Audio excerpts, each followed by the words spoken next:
এই দেখো তোজোর কাণ্ড। আমরা ব্রেকফাস্ট করি, লাঞ্চ করি, ডিনার করি, যাই করি না কেন মাঝে মধ্যেই কিন্তু তোজো আমাদের সাথে একসাথে খেতে বসে। এই যেমন ধরো আজকে আমরা ভাত খাচ্ছি ব্রেকফাস্টে, তো আমিও খাচ্ছি, ওর বাবাও খাচ্ছে। ও কিন্তু মাঝখানে এসে আমাদের সাথে জয়েন করেছে। আর দেখো কীরকম মানে থালা থেকে ঘাটছে বেশি, খাচ্ছে কম, কিন্তু খাচ্ছে, একেবারেই যে খাচ্ছে না তা নয়। একবার আমার থালা থেকে ওর বাবার থালা, একবার বাবার থালা থেকে আমার থালা, এই করছে। আমি আর ওর বাবা মাঝে মধ্যে ওকে খাইয়ে দিচ্ছিলাম, কিন্তু খাইয়ে দেওয়ার থেকে ও নিজে নিজে নিয়ে খাওয়াটা এনজয় করছিল বেশি।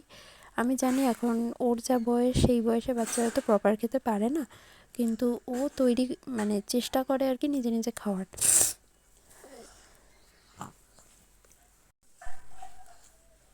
চ্যানেলে এই ভিডিওটা দেওয়ার একটাই কারণ, যে এটাও আমার কাছে একটা স্মৃতি হয়ে থাকবে। ও যখন বড় হয়ে যাবে তখন হয়তো এভাবে আমার থালা, ওর বাবার থালা এভাবে ঘাটাঘাটি করবে না, নিজের মতো নিজে খেয়ে দিয়ে পরিপাটিভাবে খেয়ে দিয়ে উঠে পড়বে।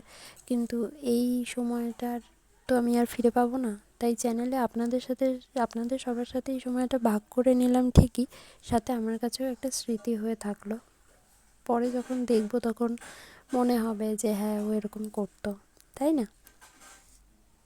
এই দেখো আমাকে খাইয়ে দিচ্ছে, একবার আমাকে খাইয়ে দিচ্ছে, একবার ওর পাপাকে খাওয়াচ্ছে, একবার নিজে খাচ্ছে, ছড়াচ্ছে, একবার এর থালা ওর থালা এইসব করছে আর কি। দেখেছো তো? দেখো, পাপাকেও খাইয়ে দিয়েছে, নিজেও খেয়েছে, একেবারে খায়নি তা নয়। তো যাই হোক, আমি এই মুহূর্তটা তোমাদের সাথে শেয়ার করলাম। ভালো লাগলে আমার চ্যানেলটাকে সাবস্ক্রাইব করো আর আমার পাশে থেকো। আর আমার তোজোকে আশীর্বাদ করো, ও যেন মানুষের মতো মানুষ হতে পারে, সুস্থ থাকে, ভালো থাকে, ব্যাস এটুকুই, আর কিছু না। আজকের মতো এই পর্যন্তই, টাটা।